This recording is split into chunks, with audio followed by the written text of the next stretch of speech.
الرحیم السلام علیکم عزیز طلبہ، امید ہے آپ سب خیریت سے ہوں گے۔ اردو برائے جماعت دہم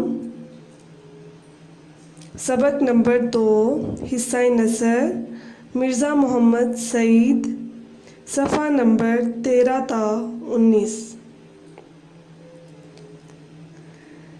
مرزا محمد سعید، اس سبق کو پڑھنے کا کیا مقصد ہے؟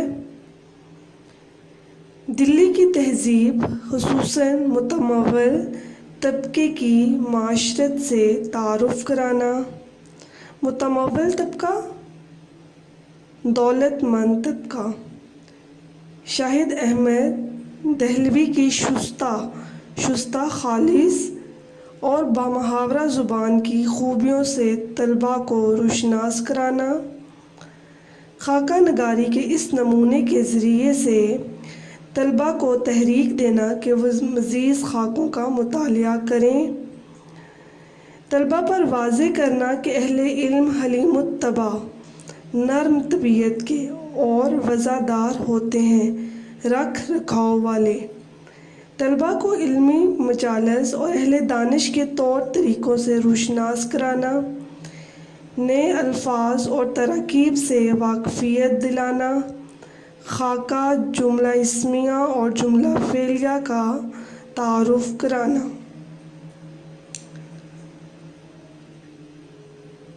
آج کے سبق میں ہم کیا کیا سیکھیں گے؟ خاکہ نگاری کیا ہے؟ مصنف کا تعارف، شاہد احمد کے کلام کی خوبیاں، سبق کا خلاصہ، مشکل الفاظ کے معنی، مشقی سوالات کا حل، پطرس بخاری سے مرزا صاحب کا تعلق، درست جواب کی نشاندہی، الفاظ و تراکیب کی وضاحت، اعراب لگا کر تلفظ واضح کرنا، درست اور غلط کی نشاندہی، جملہ اسمیہ اور جملہ فعلیہ، عبارت کی تشریح کا طریقہ کار۔ سبق کا نام ہے مرزا محمد سعید، مصنف کا نام شاہد احمد دہلوی، صنف ادب خاکہ نگاری، اور اس کا ماخذ کیا ہے؟ گنجینہ گوہر۔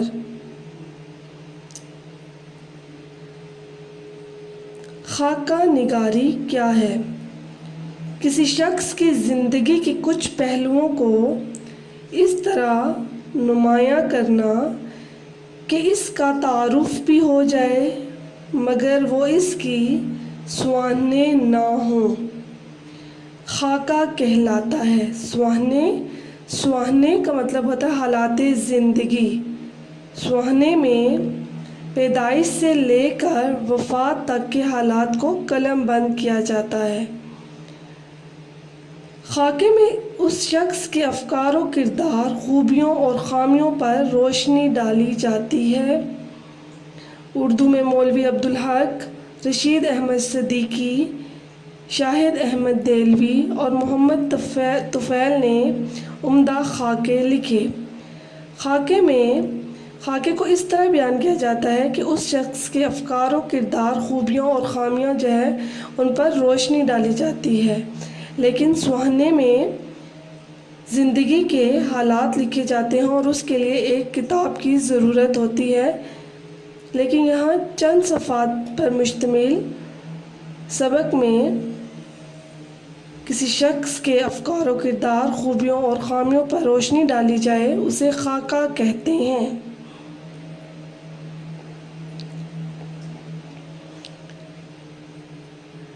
شاہد احمد دہلوی کے کلام کی خوبیاں۔ دہلی کی بامحاورہ زبان ان کے اسلوب بیاں کا خاصہ ہے۔ اب ہم شاہد احمد دہلوی کا تعارف پر پڑھ لیتے ہیں۔ شاہد احمد دہلوی 1906 میں پیدا ہوئے اور 1967 میں وفات پائی۔ آپ دہلی میں پیدا ہوئے۔ ڈپٹی نذیر احمد دہلوی کے پوتے تھے۔ آپ نے جماعت نہم میں ڈپٹی نذیر احمد دہلوی کا سبق نسو اور سلیم کی گفتگو پڑھا ہے، تو شاہد احمد دہلوی ان کے پوتے تھے اور مولوی بشیر الدین احمد کے فرزند تھے۔ قیام پاکستان کے بعد شاہد احمد دہلوی کراچی منتقل ہوئے اور تصنیف و تالیف کے ساتھ ساتھ انہوں نے انگریزی ادب سے تراجم کا سلسلہ بھی جاری رکھا۔ پاکستان رائٹرز گلڈ کی تشکیل میں نمایاں خدمات انجام دیں۔ 1963 میں انہیں مجموعی ادبی خدمات کی بنا پر تمغہ برائے حسن کارکردگی سے نوازا گیا۔ شاہد احمد دہلوی زبان اور بیان پر مکمل عبور رکھتے تھے۔ ڈاکٹر جمیل جالبی کے مشورے پر انہوں نے خاکہ نگاری شروع کی۔ گنجینہ گوہر اور بزم خوش نفساں ان کے خاکوں کا مجموعہ ہیں، اور اس کے علاوہ ان کی تصانیف میں اجڑا دیار، دلی کی ببتا اور دھان کے کھیت شامل ہیں۔ یہ تو تھا شاہد احمد دہلوی کا تعارف۔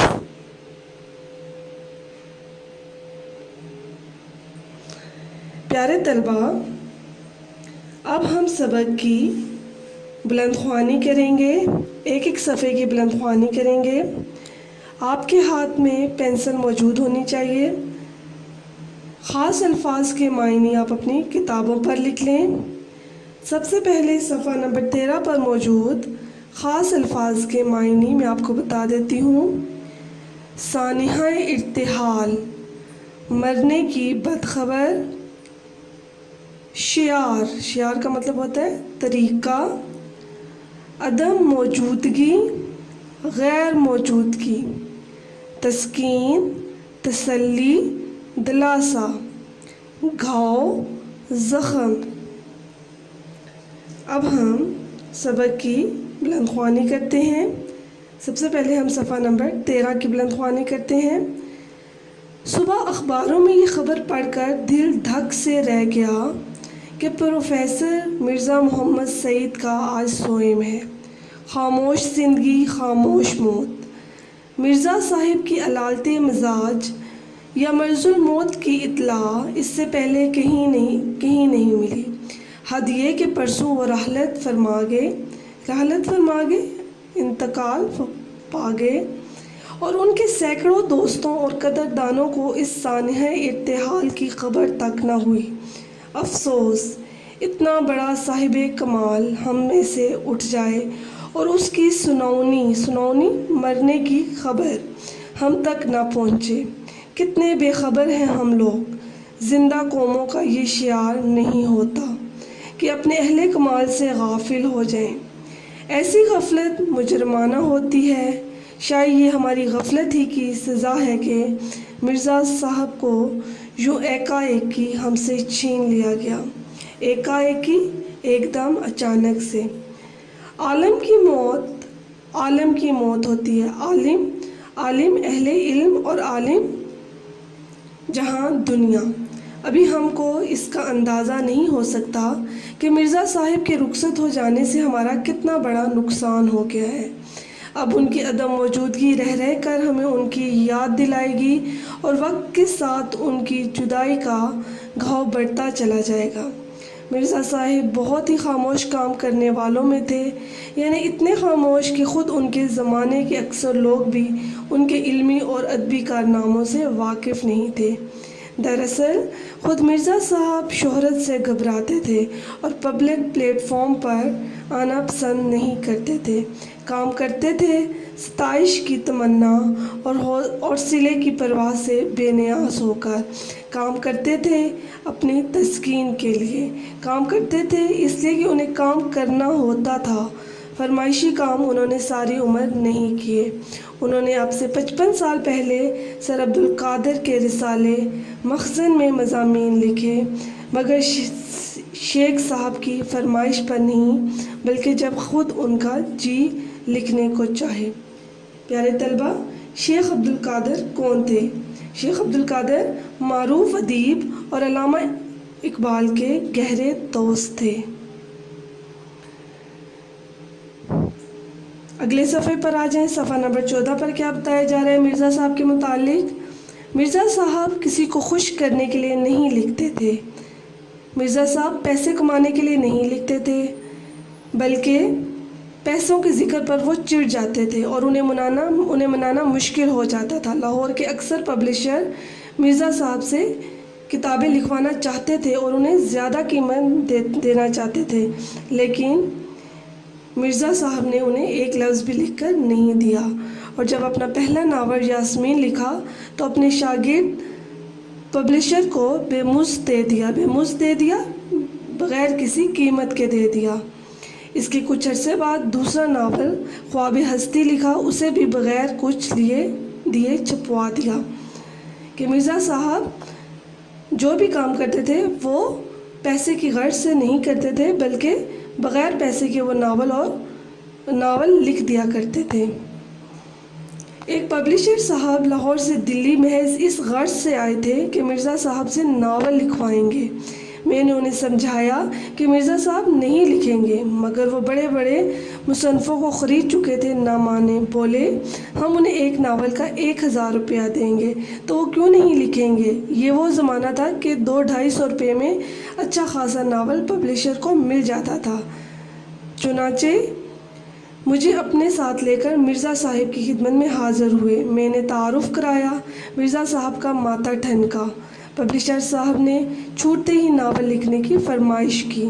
مرزا صاحب بڑے ٹھنڈے مزاج کے آدمی تھے، بولے آپ میرے ناول کے 5000 دیں گے، 10,000 دیں گے؟ مجھے یہ منظور نہیں کہ جو کام کر رہا ہوں اسے چھوڑ کر آپ کے لیے ناول لکھوں۔ 5-10 ہزار کی بات سن کر پبلشر صاحب کی سٹی گم ہو گئی، پریشان ہو گئے اور 2-4 منٹ پہلو بدل کر رخصت چاہی۔ مرزا صاحب اس زمانے میں اپنی مارکۃ الآراء کتاب مذہب اور باطنیت لکھ رہے تھے، جسے مکمل ہونے کے بعد ان کے دوست پروفیسر تاجور نجیب آبادی ان سے لے گئے۔ تاجور نجیب آبادی نامور شاعر اور ادبیات کے عالم تھے اور لاہور سے وہ کتاب شائع ہوئی۔ مرزا صاحب کا صرف یہی ایک علمی کارنامہ ہے، مگر ایسا کارنامہ کہ اردو کی اگر 100 عمدہ کتابیں چھانٹی جائیں تو ان میں مذہب اور باطنیت کو ضرور شریک کرنا پڑے گا۔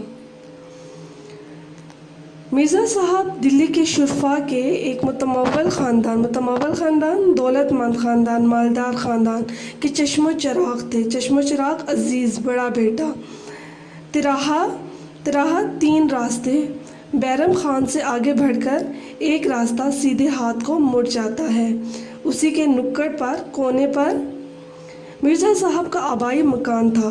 اس علاقے میں سر سید احمد خان کا قدیم مقام بھی تھا۔ سر سید سے بھی مرزا صاحب کی عزیزداری تھی اور منشی ذکاء اللہ سے بھی ان کی قرابت داری تھی، رشتہ داری تھی۔ منشی ذکاء اللہ سر سید احمد خان کے قریبی دوست اور ساتھی تھے۔ انہوں نے بھی تحقیق و تصانیف میں اہم نام پیدا کیا۔ ایک پروفیسر مشتاق احمد زاہدی تھے اور دوسرے پروفیسر مرزا محمد سعید۔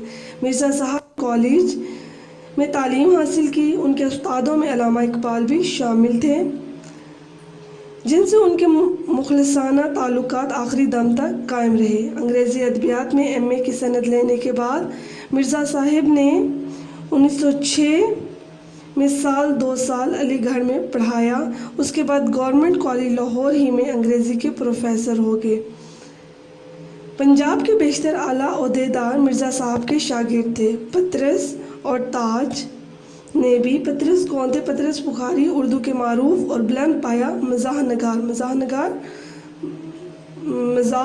مزاحیہ تصانیف لکھنے والے، انگریزی ادبیات کے استاد۔ اب ہم اگلے صفحے پر آئیں گے، صفحہ نمبر 15 پر۔ صفحہ نمبر 15 کے خاص الفاظ ہیں: اکتساب، حاصل، رسم و راہ تعلقات شدہ ہوتے ہوتے مسودہ ہاتھ سے لکھی تحریر پیش خیمہ بنیادی بات مقالہ ادبی مضمون مرزا صاحب سے اقتصاد علم کیا۔ بعد میں پطرس خود انگریزی کے پروفیسر ہو گئے تھے، مگر اپنی غیر معمولی قابلیت اور ذہانت کے باوجود مرزا صاحب کی علمیت کے آگے اپنے آپ کو ہیچ سمجھتے تھے، کم سمجھتے تھے۔ میں نے بارہا پطرس کو مرزا صاحب کی خدمت میں حاضر ہوتے دیکھا ہے۔ پطرس کو میں نے کسی اور کا اتنا ادب و احترام کرتے نہیں دیکھا، یہاں تک کہ وائسرائے ہند کا بھی۔ پطرس کے سلسلے میں ایک دلچسپ واقعات یاد آ گئے۔ پطرس آل انڈیا ریڈیو کے ڈائریکٹر جنرل ہو گئے تھے، مگر پرانے دوستوں سے رسم و راہ تعلقات میں ذرا بھی فرق نہ آنے پایا۔ مرزا صاحب کو انہوں نے کسی نہ کسی طرح آمادہ کر لیا تھا کہ ریڈیو سے کبھی تقریر نشر کیا کریں گے۔ ایک تقریروں کے بعد مرزا صاحب نے کانٹریکٹ واپس کرنے شروع کر دیے۔ آہستہ آہستہ بات پطرس تک پہنچی۔ حاضر ہو کر وجہ دریافت کی، وجہ معلوم کی۔ مرزا صاحب نے فرمایا، تمہیں اصلاح دینے کے بعد مجھے یہ منظور نہیں کہ تمہارے شاگرد مجھے اصلاح دیں۔ پطرس نے بڑی معذرت کی، مگر مرزا صاحب آئندہ نشر کرنے کے لیے آمادہ نہیں ہوئے۔ اگلے دن دفتر میں قیامت آ گئی۔ پورے اسٹاف کو جمع کر کے انہوں نے براڈ کاسٹنگ کے حسن اخلاق پر ایک طویل لیکچر دیا۔ بات تو کھل ہی گئی۔ اسٹیشن ڈائریکٹر نے تقریروں کے انچارج کو بلا کر کہا کہ اگر اپنی خیر چاہتے ہو تو مرزا صاحب کو منا کر لاؤ۔ ان کو معلوم نہیں تھا کہ مرزا صاحب پطرس کے استاد ہیں۔ حسب دستور اپنی کارروائی دکھانے کے لیے اس نے ان کے مسودہ ہاتھ سے لکھی تحریر مسودے میں سے ایک فقرے نکال دیے تھے۔ ان فقروں کا نکالنا اس کی نوکری سے نکالے جانے کا پیش خیمہ ہو گیا، سبب بن گیا، بنیادی وجہ بن گئی۔ بھاگا مرزا صاحب کی خدمت میں، معافی مانگی، ہاتھ جوڑے۔ مرزا صاحب نہ مانے، بولا تو حضرت میری نوکری گئی، بال بچے بھوکے مریں گے اور آپ کو دعائیں دیں گے۔ مرزا صاحب کے کان کھڑے ہو گئے، بولے یہ تو میں نہیں چاہتا۔ اس نے کہا اگر آپ یہ نہیں چاہتے تو اس کانٹریکٹ پر دستخط کیجیے۔ مرزا صاحب نے فوراً دستخط کر دیے۔ یہ تھے مرزا صاحب کے اخلاق کہ مرزا صاحب کسی کو تکلیف پہنچانا نہیں چاہتے تھے۔ جنگ کے زمانے میں حسن اتفاق سے دلی میں لاہور کے بیشتر ادیب اور شاعر ریڈیو یا دوسرے سرکاری محکموں میں جمع ہو گئے۔ پطرس کی تحریک پر ایک محدود ادبی حلقہ قائم کیا گیا، جس میں ڈاکٹر تاثیر، فیض احمد فیض جو تھے معروف ترقی پسند شاعر تھے، زیادہ تر درس و تدریس اور صحافت سے وابستہ رہے۔ حامد علی خان، حمید احمد خان، چراغ حسن حسرت، محمود نظامی بھی ادیب اور براڈ کاسٹر تھے۔ غلام عباس، انصار ناصری وغیرہ شریک کیے گئے۔ ہر مہینے اس کا ایک جلسہ ہوتا تھا، کبھی پطرس کے گھر پر اور کبھی ڈاکٹر تاثیر کے گھر پر۔ اس میں ایک مقالہ ادبی مضمون کسی ادبی موضوع پر پڑھا جاتا اور اس پر گفتگو ہوتی۔ اب ہم آتے ہیں صفحہ نمبر 16 کی طرف۔ صفحہ نمبر 16 کے خاص الفاظ: پیشمانی، پچھتاوا، سعادت مند، تابع فرمان، قلب مطمئنہ، دل کا مطمئن ہونا، مدعا، عرض، قرینہ، سلیقہ۔ ایک جلسے میں محمود نظامی نے مقالہ پڑھا۔ اس میں مرزا صاحب بھی تشریف لائے تھے۔ ڈاکٹر تاثیر نے گفتگو کا آغاز کیا۔ پطرس خاموش رہے۔ مرزا صاحب سے درخواست کی گئی کہ کچھ فرمائیں۔ مرزا صاحب بحث مباحثے کو ناپسند کرتے تھے، اس لیے بڑی محتاط رائے دیتے تھے۔ انداز کچھ ایسا ہوتا، نہیں یہ بات تو نہیں، مگر خیر ایسا بھی ہوتا۔ پطرس کو شوخی سوچی۔ فیض کو اشارہ کیا۔ وہ مرزا صاحب سے زیادہ واقف نہیں تھے۔ بات کاٹ کر فوراً شروع ہو گئے، یہ تو آپ کو معلوم ہی ہوگا کہ رومی تہذیب یونانی تہذیب کے بعد ہوئی، اتنا تو ان کا کہنا تھا، اور مرزا صاحب کا جلال میں آ جانا۔ جی ہاں، میں یہ جانتا ہوں، اور یہ بھی جانتا ہوں کہ پرانی تہذیبوں کی تاریخ کا ایک دریا تھا کہ عمدہ چلا جاتا تھا۔ اس دن مجھے بھی اندازہ ہوا کہ مرزا صاحب کے سینے میں علم کی کتنی دولت بھری ہے۔ فیض پشیمانی سے، پچھتاوے سے بار بار مرزا صاحب کی طرف دیکھتے، پطرس دل ہی دل میں ہنس رہے تھے کہ دیکھا، اسے کہتے ہیں علم کا سمندر۔ ہم سب دم بخود ساکت بیٹھے مرزا صاحب کی آنکھیں پھاڑے دیکھ رہے تھے۔ پطرس نے مرزا صاحب کے جلال کو ختم کرنے کے لیے فوراً چائے کا سامان رکھوانا شروع کر دیا، اور خدا کر کے مرزا صاحب کا جلال رفع ہوا، دور ہوا۔ مرزا صاحب گھنٹوں مطالعہ کرتے تھے، ان کے کتب خانے میں ہر علم کی کتاب موجود تھی۔ ملازمت درس و تدریس ہی کی تھی، اس لیے نئی سے نئی کتاب پڑھتے رہتے تھے۔ فرماتے تھے کہ اگر میں اتنا مطالعہ نہ کروں تو ان انگریز پروفیسروں کے آگے کیسے ٹھہر سکتا ہوں۔ پینشن لینے کے بعد بھی ان کا واحد مشغلہ مطالعہ کتب ہی رہا۔ ان کا یہ شغل اب تک جاری تھا۔ پینشن کا بڑا حصہ کتابیں خریدنے میں صرف کر دیتے تھے۔ مرزا صاحب کی زندگی بڑی سیدھی سادی تھی، کروفٹ ٹھاٹ باٹ سے کبھی نہیں رہے۔ گھر کی سواری ہم نے ان کے پاس کبھی نہیں دیکھی۔ معدے کے مریض تھے، پیدل زیادہ چلتے تھے، صبح ٹہلنے ضرور جاتے تھے، رات کو جلدی سو جاتے تھے۔ کھیل تماشے، سینما، تھیٹر کچھ نہیں دیکھتے تھے۔ خدا کے فضل سے گھر کا آرام انہیں میسر تھا۔ ان کی بیگم بھی ادبی ذوق رکھتی تھی۔ دو ایک ناول ان کے بھی شائع ہو چکے تھے۔ اولاد سعادت مند، بیوی سلیقہ اشعار، پینشن اتنی کہ بڑھاپے میں کسی کی محتاجی نہیں، کھانا سادہ، لباس سادہ، رہن سہن سادہ، پھر احتیاج ہو تو کس بات کی۔ قلب مطمئنہ دل کا مطمئن ہونا کی دولت سے مالا مال تھے کہ خدا نے انہیں سب کچھ دیا ہوا ہے، اس لیے ان کا دل مطمئن رہتا تھا۔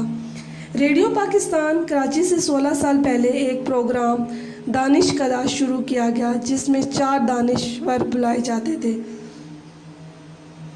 دانشور لوگ کون ہوتے ہیں؟ عقل مند لوگ، عقل سے بھرپور، اور سننے والوں کے سوالوں کے جواب فی البدیہہ دیا کرتے تھے۔ میں میرے سوالات کی خدمت انجام دیتا تھا۔ میں نے سوچا کہ مرزا صاحب اگر اس پروگرام میں شرکت فرمانا منظور کر لیں تو اس پروگرام کو 4 چاند لگ جائیں گے۔ چنانچہ میں مرزا صاحب کی خدمت میں حاضر ہوا۔ عرض مدعا سن کر متبسم ہوئے، مسکرائے، فرمایا، آدمی شہرت کے لیے کوئی کام کرتا ہے یا دولت کے لیے؟ مجھے نہ اس کی ضرورت ہے نہ اس کی۔ کہ مرزا صاحب ہر قسم کی دولت، طمع، لالچ سے ان کا دل پاک تھا۔ میں نے قدری کر لی۔ مرزا صاحب ٹس سے مس نہ ہوئے۔ مرزا صاحب بہت قاعدے، کرینے، سلیقے کے آدمی تھے۔ جو کہہ دیتے تھے اس سے نہ ٹھہرتے۔ کیا میں پاکستان سے پہلے جب مسلم لیگ نے زور پکڑا تو مرزا صاحب نے سیاست میں بھی حصہ لینا شروع کر دیا، اور صوبائی صفحہ نمبر 17 کے خاص الفاظ ہم دیکھ لیتے ہیں۔ دھان پان، دبلا پتلا جسم، نفیس، عمدہ، راشہ، بیماری، جس میں بدن کانپتا ہے، وزادار، رکھ رکھاؤ والا۔ مسلم لیگ کے صدر منتخب ہوئے اور مسلم لیگ کونسل کے ممبر بھی چنے گئے۔ کراچی یونیورسٹی قائم ہوئی تو اس کے مشیر قائم ہوئے، مشورہ دینے والے۔ اور جب پاکستان ادیبوں کا گلڈ 1959 میں بنایا گیا تو مرزا صاحب ہی نے اس کے اجلاس کی صدارت کی۔ مرزا صاحب بظاہر علیل نہیں معلوم ہوتے تھے۔ اکھیرا ڈھیل، اجلا رنگ، کشادہ پیشانی، گھنی بھووں کے سائے میں بڑی بڑی روشن آنکھیں، رخساروں کی ہڈیاں ابھری ہوئیں، کترواں مونچھیں، ہنستے تو سامنے کے 2-4 دانت ٹوٹے ہوئے نظر آتے، مگر برے نہ لگتے تھے۔ داڑھی منڈی ہوئی، دھان پان سے آدمی تھے، دبلے پتلے جسم کے آدمی تھے۔ 30 میں جب میں نے انہیں پہلی دفعہ دیکھا تو ان کی عمر 44-45 سال کی تھی۔ 62 میں جب وہ 76 سال کے تھے تب بھی وہ ویسے کے ویسے ہی تھے۔ انہیں زمانے کا شکوہ یا صحت کی شکایت کرتے کبھی نہیں سنا۔ ہنس ہنس کر باتیں کرتے رہتے۔ سنا ہے کہ دلی کے جن 2-4 نوجوانوں نے سب سے پہلا سوٹ پہننا شروع کیا ان میں سب سے نفیس سوٹ مرزا صاحب ہی کا ہوتا تھا، نفیس، عمدہ۔ مگر میں نے پہلے 32 سال میں انہیں ہمیشہ شیروانی ہی پہنے دیکھا۔ انگریزی ان کا اوڑھنا بچھوڑنا، مگر روب گانٹھنے کے لیے کبھی انگریزی میں بات نہیں کرتے تھے، بلکہ ان کی گفتگو میں انگریزی کے الفاظ بالکل نہیں آنے پاتے تھے۔ 40 سال کی عمر کے بعد ہی ان کے دونوں ہاتھوں میں راشا آ گیا۔ راشا ایک بیماری ہوتی ہے جس میں جسم کانپنے لگ پڑتا ہے، اس لیے لکھنے میں انہیں زحمت ہوتی تھی۔ خوش اخلاق، خوش مزاج آدمی تھے، مگر زیادہ دوست بنانے کے قائل نہیں تھے۔ آپ بھلے اور اپنا گھر بھلا۔ موت برحق ہے، مرنا سب کو ہے، مگر مرنے میں فرق ہوتا ہے۔ مرزا صاحب نے خاصی عمر پائی، مگر ان کی وفات کا صدمہ اس لیے زیادہ ہے کہ ایسے قابل، ایسے شریف اور ایسے وزردار لوگ زمانہ اب پیدا نہیں کرے گا۔ افسوس کہ پروفیسر مرزا محمد سعید اب وہاں ہیں جہاں ہماری نیک آرزوئیں رہتی ہیں۔ ایسی جامع العلوم ہستی سے محروم ہونے کا ہمیں جتنا بھی غم ہو کم ہے۔ جامع العلوم کی جمع اب کہاں لوگ اس طبیعت کے گنجینہ گوہر ماخذ ہے۔ پیارے طلبہ، یہ تو تھا مرزا محمد سعید کے متعلق خاکہ، جس میں مرزا محمد سعید کے افکار، کردار، ان کی ذات کی خوبیوں کے متعلق بتایا گیا کہ آپ کس قدر وزادار، شریف اور قابل انسان تھے۔ آپ کو دولت کی کوئی طمع نہیں تھی، آپ دوسروں کی فکر کرنے والے انسان تھے۔ ہر ایک شخص آپ سے خوش تھا، یہاں تک کہ آپ کے وفات کا سن کر سب سوگوار تھے۔ آپ نے کبھی اپنے اوپر غرور نہ کیا تھا۔ آپ ایک نہایت اچھی شخصیت کے ایک نہایت اچھے انسان تھے، اور اچھے انسان کو ہمیشہ یاد رکھا جاتا ہے، اس لیے سب آپ کے وفات کا سن کر سوگوار ہو گئے۔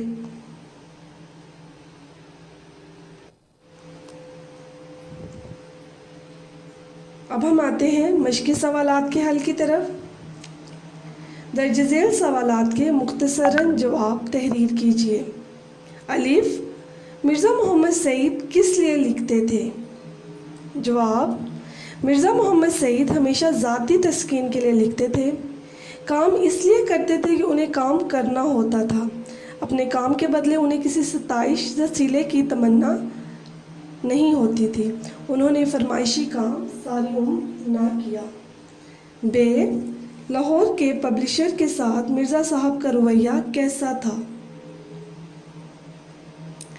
جواب، لاہور کے پبلشر کے ساتھ مرزا صاحب کا رویہ کچھ زیادہ اچھا نہ تھا، کیونکہ مرزا صاحب سمجھتے تھے کہ لاہور کے پبلشر خیال کرتے ہیں کہ وہ پیسے دے کر جس سے جی چاہے ناول لکھوا لیں۔ تو ایک پبلشر لاہور سے دلی محض اس غرض سے آئے تھے کہ مرزا صاحب سے ناول لکھوائیں گے۔ صاحب مضمون نے ان سے کہا کہ مرزا صاحب اس طرح ناول نہیں لکھیں گے، مگر وہ پبلشر بڑے بڑے مصنفوں کو خرید چکے تھے۔ وہ صاحب مضمون کی بات نہ مانے اور کہنے لگے، ہم مرزا صاحب کو ایک ناول لکھنے کا معاوضہ 1000 روپیہ دیں گے۔ تو مرزا صاحب نے ان سے کہا کہ آپ مجھے ایک ناول کے 5000 یا 10,000 دیں گے، لیکن میں جو کام کر رہا ہوں اسے چھوڑ کر آپ کے لیے لکھنے پر تیار نہیں ہوں۔ 5-10 ہزار کی بات سن کر پبلشر صاحب پریشان ہو گئے اور 2 منٹ بعد وہاں سے چلے گئے۔ جی، مرزا صاحب کی مارکۃ الآراء کتاب کا نام اور مرتبہ بیان کریں۔ مرزا صاحب کی مارکۃ الآراء کتاب کا نام مذہب اور باطنیت ہے۔ یہ کتاب مرزا صاحب کا ایک بہت بڑا علمی کارنامہ ہے۔ یہ ایسا کارنامہ ہے کہ اگر اردو ادب کی 100 عمدہ کتابیں چھانٹی جائیں تو ان میں مذہب اور باطنیت کو ضرور شامل کرنا پڑے گا۔ دال مرزا صاحب کی کن دو قومی شخصیات سے عزیزداری تھی؟ مرزا صاحب کی سر سید احمد خان اور منشی ذکا اللہ سے عزیزداری تھی۔ مرزا صاحب نے کس کالج میں تدریس کے فرائض سر انجام دیے؟ مرزا صاحب نے 1906 سے 1907 میں علی گڑھ میں پڑھایا اور اس کے بعد گورنمنٹ کالج لاہور میں انگریزی کے پروفیسر رہے۔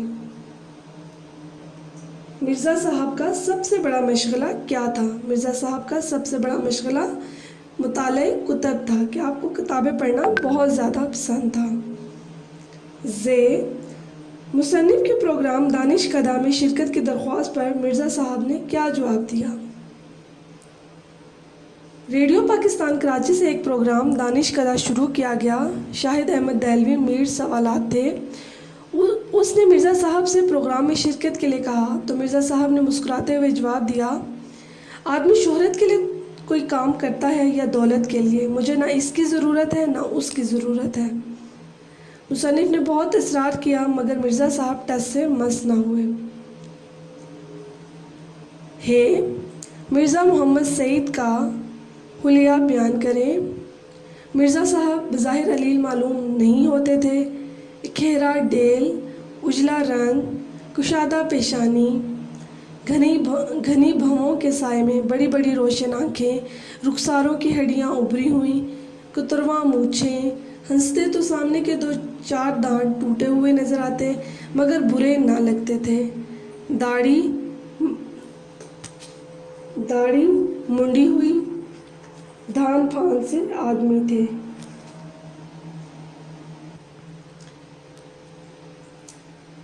مرزا محمد صاحب کے دونوں ناولوں کے نام تحریر کریں۔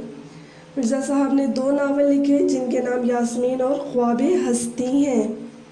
پطرس بخاری سے مرزا صاحب کے تعلق کو اپنے الفاظ میں بیان کیجیے۔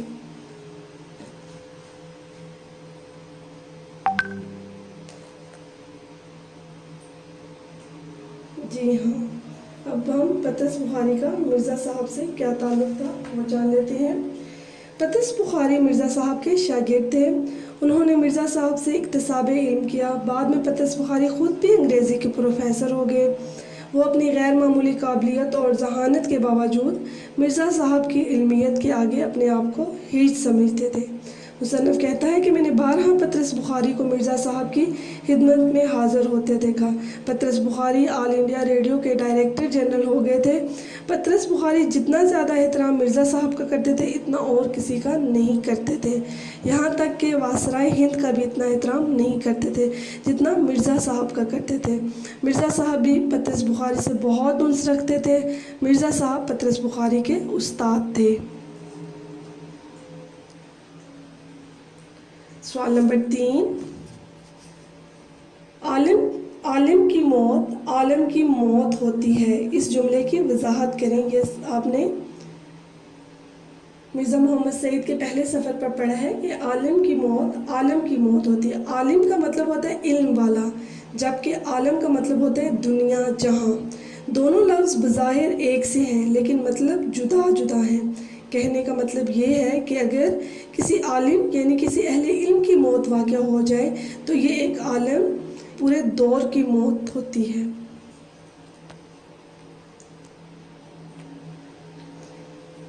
سوال نمبر 4، سبق مرزا محمد سعید کس ادیب کی تحریر ہے؟ نذیر احمد دہلوی، شاہد احمد دہلوی، اشرف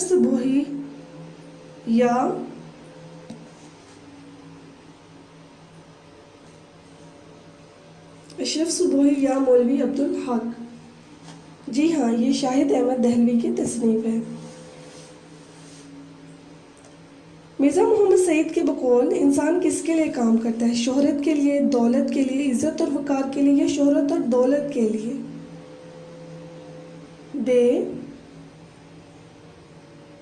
میں نے تیسرا آپشن پہلے پڑھ دیا، جیم والا، شہرت اور دولت اس کا آنسر ہے۔ اب ہم بے کی طرف آ جاتے ہیں۔ مرزا محمد سعید کی عزیزداری کس شخصیت سے تھی؟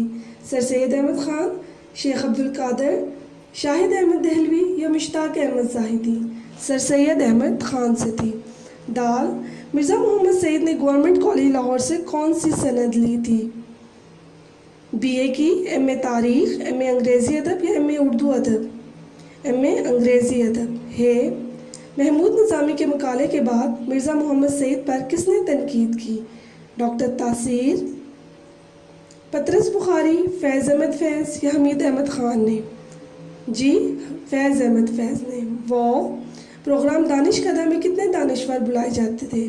4، 3 یا 2 یا 7؟ جی 4 بلائے جاتے تھے۔ مرزا صاحب پینشن کا بڑا حصہ صرف کر دیتے تھے جائیداد خریدنے میں، خیرات خریدنے میں، کتابوں پر یا کھانے پینے میں؟ جی ہاں، کتابوں پر خرچ کر دیا کرتے تھے۔ سوال نمبر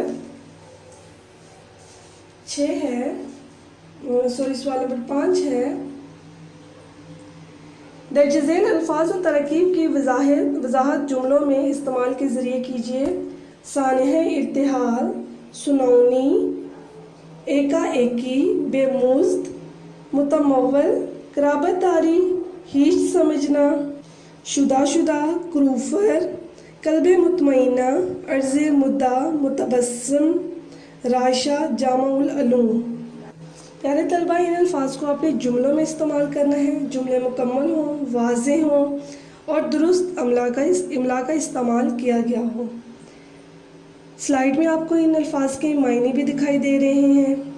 معنی کو مد نظر رکھتے ہوئے آپ نے ان الفاظ کو جملوں میں استعمال کرنا ہے۔ سانحہ ارتحال، مرنے کی بدخبر، سنونی، مرنے کی خبر، ایکا ایکی، اچانک، ایک دم، بے مزد، بغیر مزدوری کے، متمول، مالدار، قرابت داری، رشتہ دار، ہیچ سمجھنا، نچلے درجے کا سمجھنا، شدہ، آہستہ، کروفر، شان و شوکت، قلب مطمئنہ، دل کا سکون، مدعا، عرض، متبسم، زیر لب مسکرانا، راشہ، بیماری جس میں جسم کانپتا ہے، اور جامع العلوم جس میں بہت سے علوم جمع ہوں۔ سوال نمبر 6 کچھ اس طرح ہے، درج ذیل الفاظ پر اعراب لگا کر ان کا تلفظ واضح کیجیے۔ ارتحال، شعار، متمول،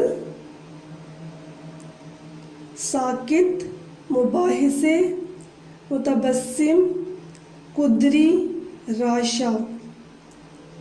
زیر زبر، پیش، تشدید اور جزم لگا کر آپ نے الفاظ کا تلفظ واضح کرنا ہے۔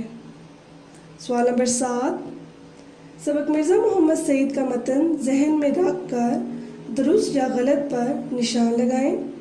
مرزا محمد سعید کی موت کی خبر پڑھ کر دل دھک سے رہ گیا، درست یا غلط؟ بے، مرزا صاحب پبلک پلیٹ فارم پر آنے سے گھبراتے تھے۔ مرزا صاحب بڑے ٹھنڈے مزاج کے آدمی تھے۔ مرزا صاحب جو کہہ دیتے تھے اس سے کبھی نہ پھرتے۔ مرزا محمد سعید دل کے مریض تھے۔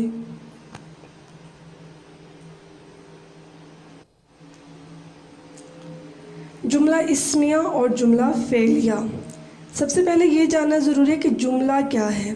2 یا 2 سے زیادہ الفاظ کا مجموعہ جملہ کہلاتا ہے۔ جیسے کہ اللہ ایک ہے تو یہ 3 الفاظ کا مجموعہ ہے۔ میں نے پانی پیا تو یہ 4 الفاظ کا مجموعہ ہے۔ مطلب کہ 2 یا 2 سے زیادہ الفاظ کا مجموعہ جملہ کہلاتا ہے۔ جملہ اسمیہ اور جملہ فعلیہ کے متعلق جان لیتے ہیں۔ جملہ اسمیہ جملہ خبریہ کی قسم ہے۔ اس کے 3 اجزاء ہوتے ہیں۔ ذیل کے جملوں کو پڑھیں۔ علی بہادر ہے، سارہ لائق ہے، سہیب خوش ہے۔ جملہ اسمیہ اور جملہ فعلیہ کے متعلق آپ جماعت نحو میں پڑھ چکے ہیں۔ آپ نے وہاں اس میں پڑھا تھا کہ مسند کس کو کہا جاتا ہے؟ خبر کو کہا جاتا ہے. مسند علیہ مبتدا ہوتا ہے اور یہ فعل ناقص سے مل کر بنتا ہے. 3 حصوں سے چیزوں سے مل کر بنتا ہے. مسند، مسند علیہ اور فعل ناقص سے. جیسے کہ علی بہادر ہے تو علی کون ہے؟ مسند علیہ، جس کے بارے میں خبر دی جا رہی ہے، جس کو ہم مبتدا بھی کہتے ہیں. اور خبر کیا دی جا رہی ہے علی کے بارے میں؟ بہادر. تو بہادر کیا ہے؟ مسند ہے اور ہے فعل ناقص ہے. اسی طرح اگلی مثال میں سارا لائق ہے تو اس میں سارا کس کے متعلق خبر دی جا رہی ہے؟ سارا کے متعلق خبر دی جا رہی ہے. تو سارا کیا ہے؟ مسند علیہ مبتدا، اور لائق مسند ہے خبر. مسند جسے ہم خبر بھی کہتے ہیں. اور ہے کیا ہے؟ فعل ناقص ہے. صہیب خوش ہے تو صہیب کیا اس میں ہوگا؟ مسند علیہ، جس کے متعلق ہمیں خبر دی جا رہی ہے. اور خوش، صہیب کے متعلق ہمیں کیا خبر دی جا رہی ہے؟ کہ وہ خوش ہے. تو خوش کیا مسند یا خبر ہے، اور ہے کیا ہے؟ فعل ناقص ہے. جملہ فعلیہ کے کتنے اجزاء ہوتے ہیں؟ جملہ فعلیہ بھی جملہ خبریہ کی قسم ہے. اس میں اور جملہ اسمیہ میں اتنا سا فرق ہوتا ہے کہ فعلیہ میں فعل تام ہوتا ہے، جیسے اس میں فعل ناقص استعمال ہوتا ہے، اس میں فعل تام ہوتا ہے. اب ذیل کے جملوں کو پڑھیے. حمید نے خط لکھا، فریحہ نے خیرات دی، شعیب نے کھانا کھایا. اس میں مسند علیہ کیا ہے؟ جس کے متعلق خبر دی جا رہی ہے حمید، فریحہ اور شعیب. اور فعل تام کیا ہے؟ لکھا، کھایا اور دی. یہ خبر دے رہے ہیں. لکھا، دیا اور کھایا کیا اس نے کیا. اور خط، خیرات اور کھانا مفعول ہیں جن کے اوپر کام کیا جا رہا ہے. یہ کتنے چیزوں سے مل کر بنتے ہیں؟ مسند علیہ، فعل تام یا مسند اور مفعول سے مل کر بنتے ہیں. تو اب ان جملوں میں حمید نے خط لکھا، حمید مسند علیہ ہے، خط مفعول ہے جس پر کام کیا جا رہا ہے، اور لکھا فعل تام یا مسند ہے، خبر جو اس کے متعلق دی جا رہی ہے کہ حمید نے کیا لکھا؟ خط لکھا. فریحہ نے خیرات دی تو فریحہ مسند علیہ، خیرات دی مفعول، خیرات مفعول ہے اور دی فعل تام یا مسند ہے. شعیب نے کھانا کھایا، شعیب مسند علیہ، کھانا مفعول جس کے اوپر کام کیا جا رہا ہے، اور کھایا فعل تام یا مسند ہے. یہ بات ذہن نشین کر لیں کہ اگر جملے میں کسی کے بارے میں ہم خبر دے رہے ہیں تو وہ مسند ہے یا خبر ہے. اور جملہ اسمیہ اور جملہ فعلیہ خبر کے بغیر درست نہیں ہوتے. اس میں خبر ضرور ہوتی ہے، کسی نہ کسی چیز کے متعلق خبر ضرور دی جاتی ہے. پیارے طلبہ، امید ہے آپ آج کا سبق سمجھ گئے ہوں گے. مرزا محمد سعید کے متعلق بھی آپ نے جانا، مرزا محمد سعید کی ذات کے متعلق آپ نے جانا کہ وہ کیسی ان کی شخصیت تھی، وہ کتنے اچھے مزاج کے آدمی تھے، ان کا لوگوں کے ساتھ سلوک لوگوں کے ساتھ زندگی گزارنے کا انداز کیسا تھا، انہوں نے اپنی زندگی کس طرح گزاری. اس سبق میں ہم نے پڑھا. ہم نے مرزا محمد سعید کے مشقی سوالات کا حل کیا، اور ہم نے مرزا محمد سعید اس سبق میں ہم نے جملہ اسمیہ اور جملہ فعلیہ کے متعلق بھی پڑھا. اب ہم اس میں آپ نے کیا کرنا ہے؟ نصب پاروں کی تشریح کرنی ہے. اور نصب پاروں کی تشریح کا طریقہ کار کیا ہے؟ نصب پارے کی تشریح کرتے ہوئے 4 حصوں میں اس کو تقسیم کیا جاتا ہے. پہلا حصہ حوالہ متن، سیاق و سباق، حل لغت، تشریح. حوالہ متن کے معنی ہے اصل عبارت. اس لحاظ سے حوالہ متن سے مراد یہ ہے کہ دی ہوئی عبارت کس مضمون سے لی گئی ہے اور اس مضمون کا مصنف یعنی لکھنے والا کون ہے. تو حوالہ متن میں ہم سبق کا نام اور مصنف کا نام لکھتے ہیں. سیاق و سباق، سیاق و سباق کے معنی ہے مضمون کا ڈھنگ یا طرز، اور سیاق کے معنی ہے اور سیاق کے معنی ہے ربط یا تعلق. سیاق کے معنی ہے مضمون کا رنگ یا ڈھنگ، اور سباق کے معنی ہے ربط یا تعلق. گویا اس بات کا مطلب یہ ہے کہ عبارت کا مضمون سے کیا تعلق یا ربط ہے. لفظی طور پر سیاق سے مراد یہ ہے کہ پیچھے سے بات کیسے چل رہی تھی، اور سباق سے مراد ہے کہ اس سے آگے مضمون کیسے بڑھنا ہے۔ اس لیے جو ہے وہ سیاق و سباق لکھنا جو ہے وہ ضروری ہے۔ سیاق و سباق میں ہمیں یہ بتانا ہوتا ہے کہ یہ عبارت سبق کے شروع سے لی گئی ہے، سبق کے درمیان سے لی گئی ہے، سبق کے آخر سے لی گئی ہے۔ یوں سمجھ لیں کہ سیاق و سباق میں ہمیں متعلقہ مضمون یا کہانی کا مختصر خلاصہ، تعارف یا مرکزی خیال پیش کرنا ہوتا ہے۔ جب ہم یہ پیش کرتے ہیں تو عبارت کی پھر سمجھ آتی ہے۔